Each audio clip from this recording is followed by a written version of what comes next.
दोस्तों नमस्कार। 4 पीएम गुजरात और 4 पीएम न्यूज़ नेटवर्क पर आप सभी का बहुत-बहुत स्वागत है। मैं हूँ आपका दोस्त मयूर जानी। दोस्तों आपको याद होगा अभी 2 ही दिन हुए हैं, हमने डॉक्टर जयनारायण व्यास साहब के साथ एक एक कार्यक्रम जो है वो रिकॉर्ड किया था, आप तक पहुँचाया था, जिसमें व्यास साहब ने उन सब बिंदुओं को पूरी तरह से आप तक खोल के रखा था, जिसमें राष्ट्रीय स्वयंसेवक संघ आरएसएस किस तरह से अपना रास्ता भटक चुका है, किस तरह से वो डिरेल हो चुका है, या तो कुछ पता नहीं कुछ अलग ही ट्रैक पे चल रहा है और क्या-क्या गलतियाँ हैं और क्या उसकी स्थिति है, उस पर खुल के उन्होंने बात की थी। अब उसको 2 दिन ही मुश्किल से हुए हैं और मोहन भागवत साहब का एक बयान जो है नागपुर में उनके कार्यकर्ताओं को, स्वयंसेवकों को संबोधित करते हुए जो आया है, उसके बाद हमने सोचा कि इस पर भी जो है एक डॉक्टर व्यास का एक टेक लिया जाए। क्योंकि उन्होंने 2 दिन पहले ही कुछ प्रमुख और बहुत ही महत्वपूर्ण टिप्पणियाँ की थी।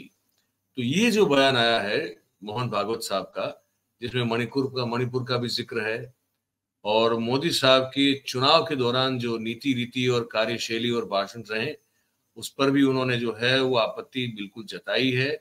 तो ये कैसे देखते हैं व्यास साहब इसको? ये क्या वो वाला मामला है कि जो बूँद से गई वो हौद से नहीं आती? ऐसा कुछ है क्या? या फिर क्या है? तो ये कहते हैं ना कि जब चिड़िया चुग गई खेत तो पछताए क्या होत। तो अब वो नुकसान जो पहुँचना था वो पहुँच गया, उसके बाद वो जागे हैं या ये उनका कोई फ्रस्ट्रेशन है? क्या है? जो भी है, व्यास साहब इसको कैसे देखते हैं ये हमको समझना है उनके नज़रिए से, तो हमने उनको आमंत्रित किया है, तो उनका स्वागत कर लेते हैं।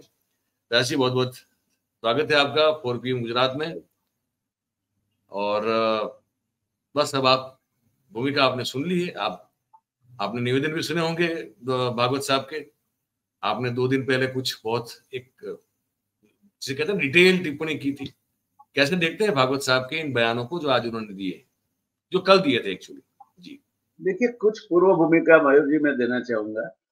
जी। एक तो जैसे जेपी नड्डा ने बोला कि हुँ। हमें और आरएसएस को कुछ लेना-देना नहीं है, वो बात सरासर गलत है। जी। जनसंघ इसीलिए ही रचा गया था कि वो आरएसएस का पॉलिटिकल विंग बने और उसके बाद भाजपा इसका सक्सेसर बना। तो इन्हें और आरएसएस को लेना-देना कुछ नहीं, वो बात सरासर गलत है और भाजपा के प्रमुख के मुँह से इतनी गलत बातें आना वो शायद मैं मानता हूँ कि न उनको शोभा देता है, न संघ के लिए अच्छी बात। दूसरी बात, संघ और भाजपा के बीच जहाँ भी इनकी सरकारें हैं और सरकार जी। नहीं भी है, एक जी। संकलन कमेटी रहती है, जिसमें सरकार के एक जिम्मेवार मंत्री हाजिर रहते हैं, संघ जी। के वरिष्ठों की बातें सुनते हैं, अपना जी। पक्ष रखते हैं और वापिस वो बातें ले जाके जिस को भी बताना है जो इनके वरिष्ठ है सरकार में, उनके सामने रखते हैं कि संघ की ये पारी-पाटी है। तो ये तो जी। सातत्यपूर्ण प्रक्रिया है। तो भागवत जी अब क्यों जागे? नहीं तो ये आप ये कह इनसे रहे हैं तो कि इन व्यास जी इनसे माफ़ कीजिएगा इनसे मैं बीच इनसे व्यास जी मैं मैं मैं बीच में आपको रोक रहा हूँ जी, ये सवाल छूट ना जाए इसलिए कि जी, ये जो कहते हैं कि संघ और सरकार के बीच में एक संकलन समिति होती है, बात सही है। पर क्या वो जी। समिति अभी इस वक़्त भी ये पिछली सरकार तक भी क्या वो उसका अस्तित्व रहा था या सिर्फ़ वो कागज़ पे थी? इसके बारे में कुछ पता है क्या आपको? रहा ही होगा। अच्छा। नहीं रहा होता तो भागवत जी को ज़ाहिर सिक्योरिटी नहीं मिलती। नहीं होता रहा होता तो कई ऐसे आयाम जो संघ के खुद के प्रोजेक्ट है, जी। उसको सरकार की तगड़ी मदद नहीं मिलती। जी। तो ये बात मैं कतई मानने के लिए तैयार नहीं हूँ कि भाजपा और आरएसएस के बीच संकलन नहीं था। मगर आरएसएस एक गुरुजी का आरएसएस था। मैं मैं परम आदरणीय गुरुजी का नाम इसलिए लेता हूँ कि मैंने जी। उनका चरित्र पढ़ा है, डॉक्टर साहब जी। का चरित्र पढ़ा है। मास्टर गोलवलकर जी तक आरएसएस आरएसएस रहा।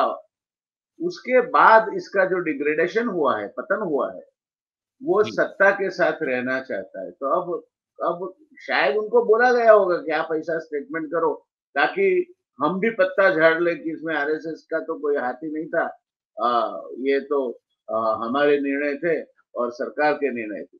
तो ये षड्यंत्र है। मणिपुर जल रहा है, 1 साल से जल रहा है, तो आज आपकी आत्मा क्यों जागी? जी। आज क्या बोलने की जरूरत थी?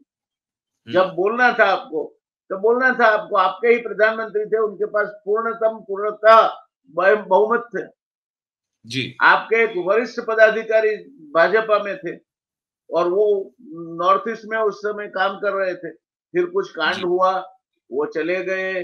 फिर वो एक दूसरा कांड हुआ, उस घूस प्रकरण में मलिक जी ने इनका नाम दिया। ये अलग बात है। मैं आप राम माधव जी की शुरू जी बात के कर रहे हैं, हेतु आप इनका राम माधव नहीं, की मैं बात शुरू कर रहे जी हैं। के हेतु इनका नाम देना नहीं चाहता, क्योंकि जी। एक से सहस्त्रवंश लोगों के नाम जुड़ते हैं।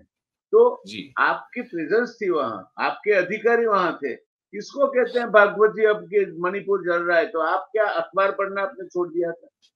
मणिपुर के बारे में आपको ब्रीफिंग नहीं किया करते थे जो लोग नॉर्थ ईस्ट में थे? किसको हम मूर्ख है, उसमें कोई शक नहीं है।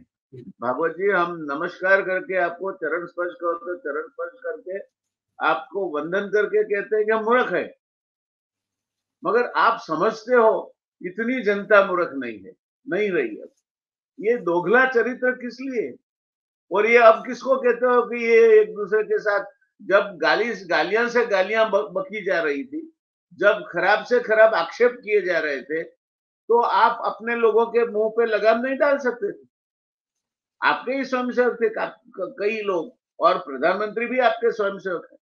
तब आप नहीं बोले, बिल्कुल धृतराष्ट्र जैसे कौरव युद्ध सभा में बिल्कुल बैठे रहे। आप बैठे रहे, द्रौपदी का वस्त्राहरण होता रहा।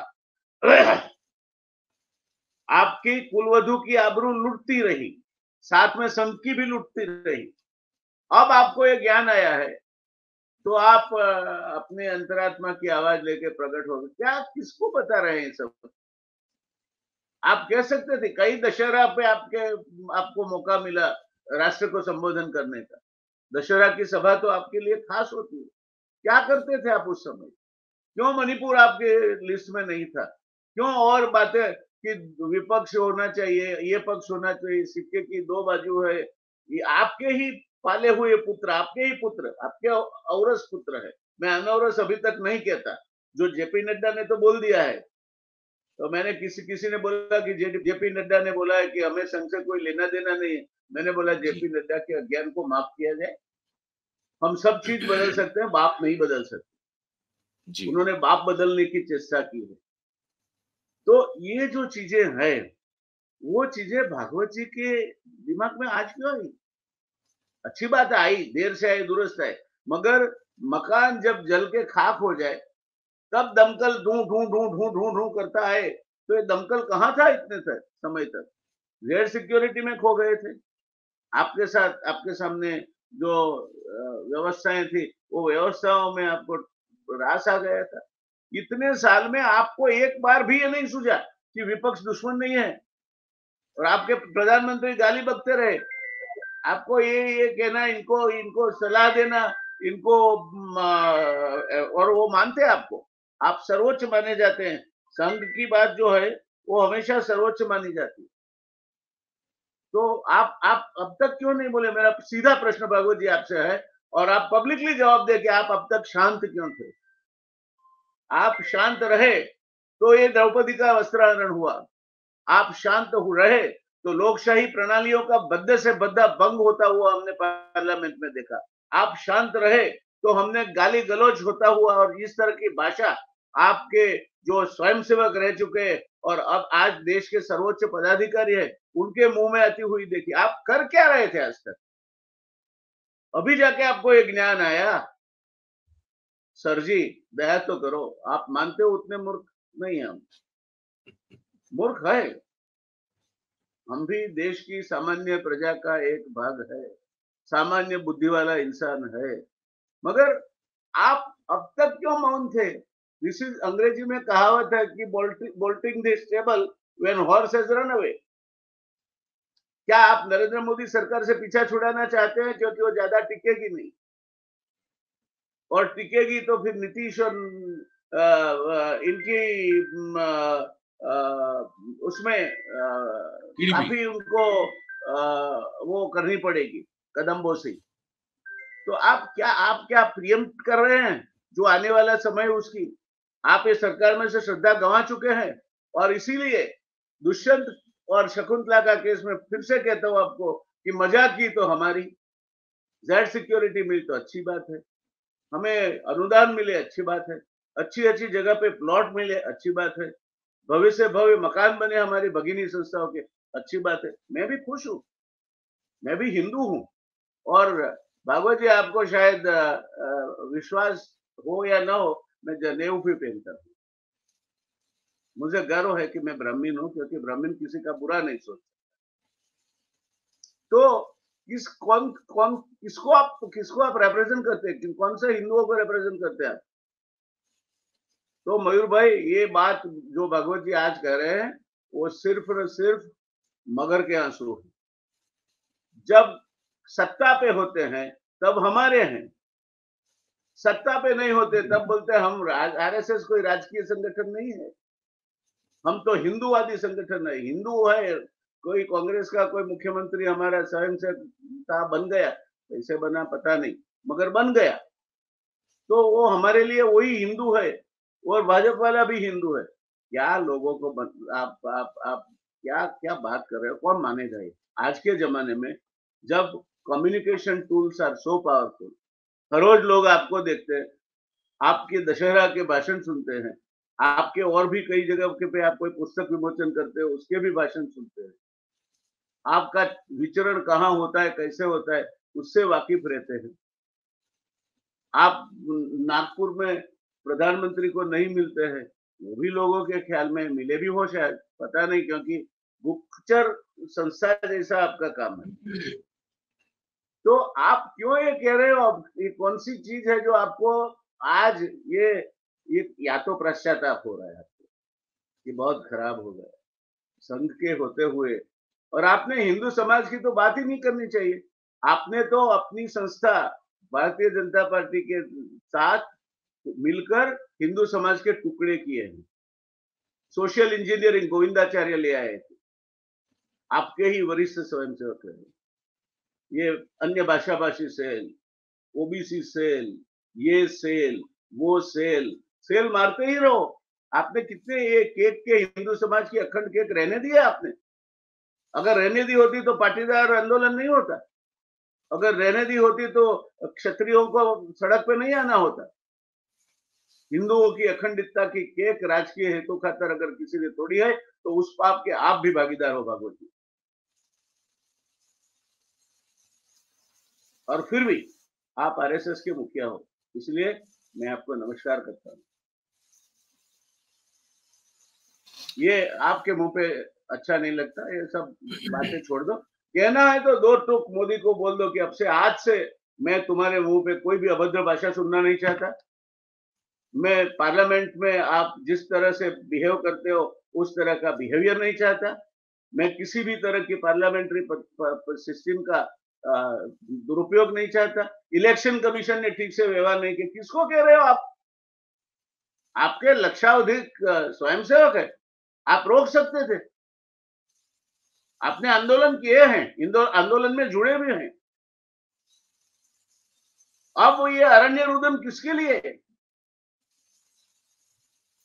इसका कोई फायदा नहीं भागवत जी, सिवा कि आपका अंतरात्मा कहीं आपको दंस रहा है, और इसीलिए आप ये सब अपने आप को शुद्धिकरण के लिए स्वयं सेवकों को बता रहे। आदमी कैसा भी हो, एक पल उसके जीवन में ऐसी आती है जब वो अपने अपने आप को पहचानने का प्रयत्न करता है। हर इंसान में भगवान बसता है, आप में भी भगवान है, वही भगवान मेरे में बसता है। तो भगवान जब जागरूक हो जाता है, कुंडलिनी जागरूक हो जाती है, तब ऐसी सच्ची बातें सूझती है।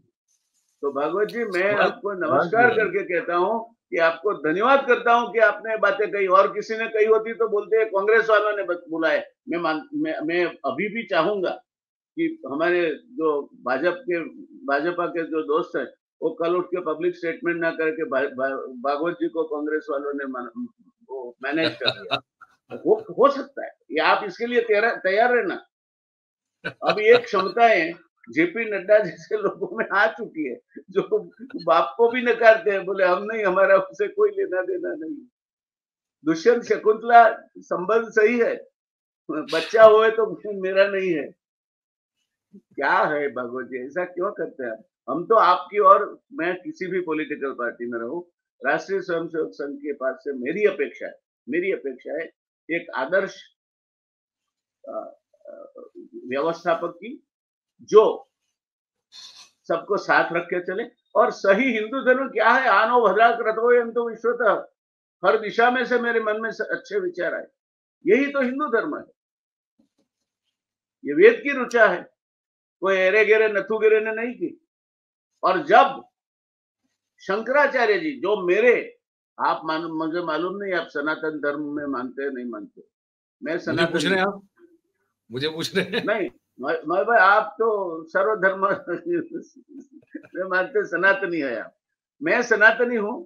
और मेरे सर्वोच्च पीठाधीश्वर शंकराचार्य जी, मैं इनके चरणों में नमन करता हूं। उसके ऊपर परशुराम है, क्योंकि वे ब्राह्मण हैं और वो विष्णु के छठे अवतार थे। और उसके ऊपर भोलेनाथ, हर हर महादेव हर, ये हमारी हायरार्की है। तो आप ऐसा क्यों करते हैं? जब चारों चार शंकराचार्य इकट्ठे आए, उन्होंने बोला कि भाई अनर्थ होगा, आप ये काम मत करो, फिर भी आप नहीं बोले। क्या मजबूरी थी आपकी? क्यों नहीं बोले उस समय? मणिपुर आज का नहीं जल रहा है, आपके प्रधानमंत्री मणिपुर जा नहीं सकते थे, तब आप क्यों नहीं बोले? आपके वो स्वयंसेवक जो भाजपा में उच्च पदाधिकारी थे, जिनको नॉर्थ ईस्ट के चार्ज में रखा था, उन्होंने कांड किया, उस समय क्यों नहीं बोले? दूसरा कांड किया, जम्मू एंड कश्मीर के गवर्नर मलिक जी ने बताया इसे, उस समय क्यों नहीं बोले? आपके एक वरिष्ठ स्वयंसेवक गले में ढोल लेके धड़म धड़म धड़म धड़म करने लगते हैं, और आप बोलते हैं हम कोई पॉलिटिकल पार्टी के सभ्य नहीं है। क्या बात करते हैं आप? आपके अधिकारी जिन्हें आपने ट्रेन किया है, हमारा धर्म हिंदू है, मगर हिंदू धर्म आपस में बैर रखना नहीं सिखाता। ये बात आपने आज सही कही। मैं चाहूंगा कि लक्षाधिक स्वयंसेवक जो आपके हैं, उनके अंतर में ये बात उतरे, क्योंकि वो आपके मुंह से आई है। अगर मेरे मुंह से आई होती तो उसका कोई मतलब नहीं। हमारी सर्वत्र सुखिनः सन्तु सर्वसन्तु निरामया सर्वभद्राणि पश्यन्तु मां कश्चित् दुःखभाग् भवेत्। कोई भी दुखी ना हो, एक छोटा सा जीव भी दुखी ना हो, ये हिंदू धर्म की विभावना है, उसकी प्रार्थना है। ये हिंदू धर्म है। होते हैं खराब लोग, होते हैं, उसको दम देना चाहिए, वो राजा का काम है, चाहे हिंदू है चाहे और है। जो जोखिम है समाज के लिए, उसको दंड दो। इसीलिए रात दंड आपको दिया जाता है। किसी को कहीं से भी पकड़ के ईडी या सीबीआई के हवाले कर देने के लिए नहीं दिया जाता। और अब तो सर ये जुलाई से पुलिस एक्ट में जो सुधार आ रहा है, किसी को भी पकड़ के पुलिस 90 दिन तक कस्टडी में रख लेगी। कोई जरूरी नहीं है आपका रीजन देना, कोई जरूरी नहीं। बात सही। पुलिस के सामने दिया हुआ 166 का स्टेटमेंट वैलिड गिना जाएगा। फिर बचा क्या? आप बताइए तो सही कि बचा क्या? इसी को तो कहते हैं पुलिस स्टेट, इसी को तो कहते हैं, और किसे कहते हैं? तो वो वही हुआ। तो सर बोलना है तो अभी भी मुद्दे है।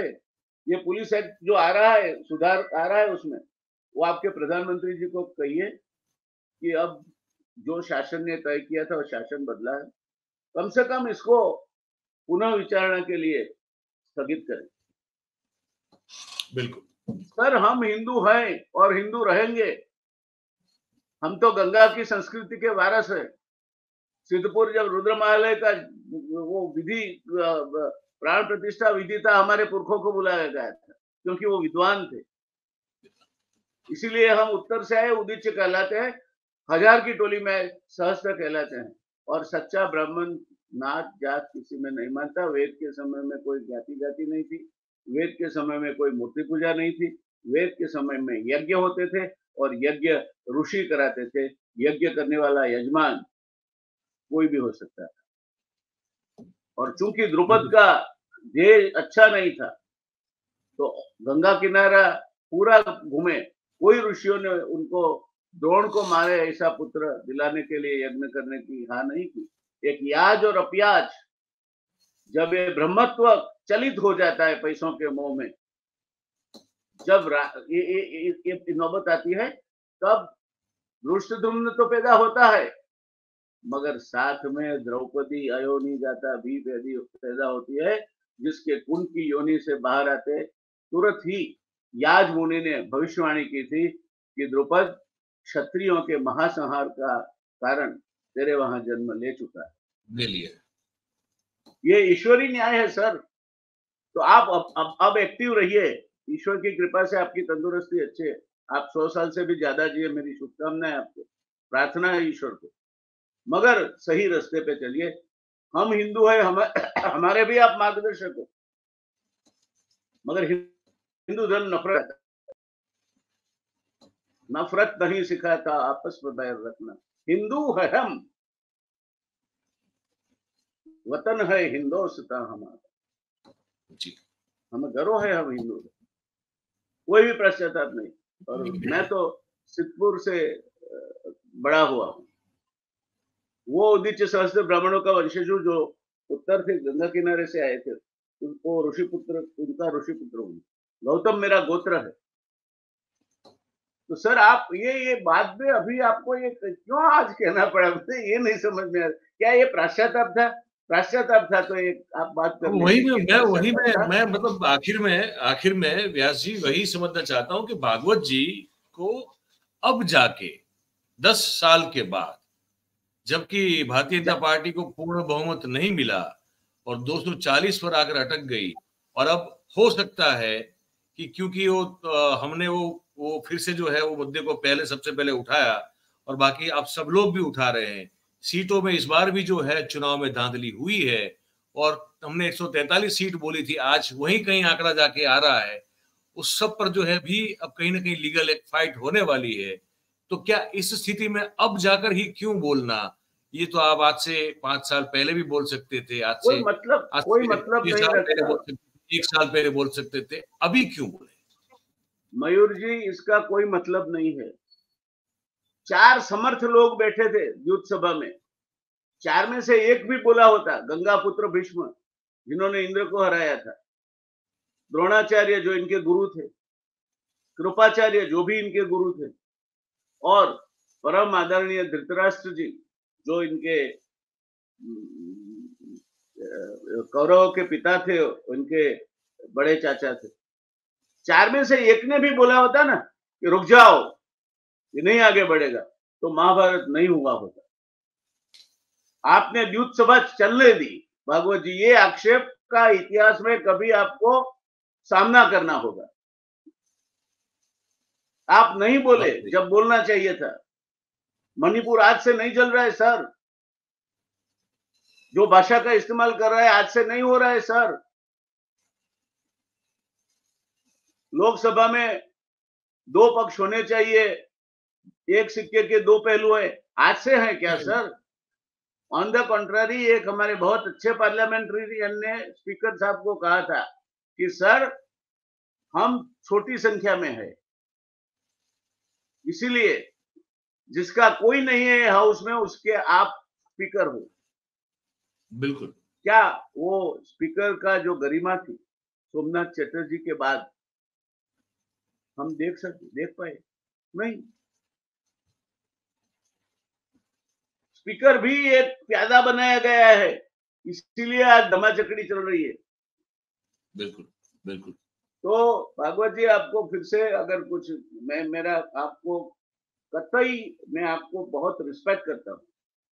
आप एक वयस्क हिंदू संस्कृति की धरोहर रखने वाली संस्था के आप मुखिया हैं। और मैं हिंदू हूं, तो आपको वंदन करता हूं। मुझे खुशी होती है, आप अगर 1 साल पहले यूथ सभा में अगर आप गरजे होते तो शायद द्रौपदी का वस्त्राहरण, लोकशाही का वस्त्राहरण नहीं हो गया। अब पछताने क्या हो जब चिड़िया चुग गई थे। खैर फिर भी अभी आगे काफी चीजें हैं। आपने जो कहा है, अगर सद्भावना से कहा है, सही मायने में कहा है, सत्य वचन दिल में धर के कहा है, आपके इष्ट देव की उपस्थिति में कहा है, जो परम कृपालु परमात्मा हमारा सबका योगक्षेम वहन करता है, उसको सर पे रख के कहा है, तो प्रभु आप इसका पालन कीजिए। हमारी नम्र प्रार्थना है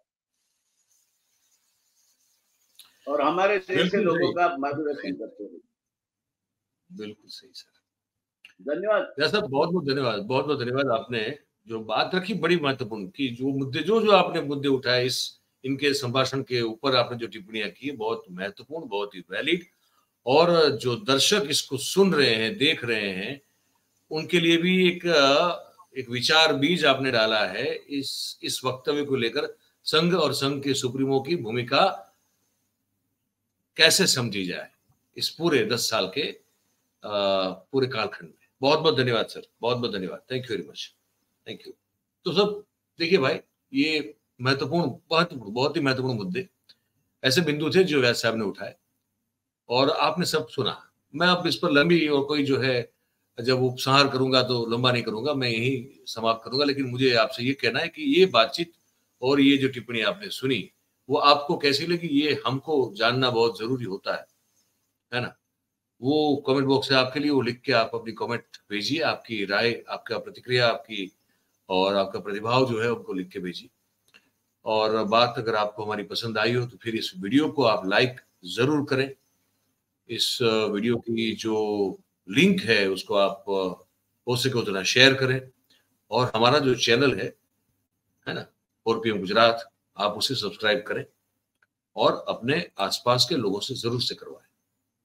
बहुत बहुत धन्यवाद आप सभी का इस कार्यक्रम में हमारे साथ जुड़ने के लिए। Thank you very much. नमस्कार।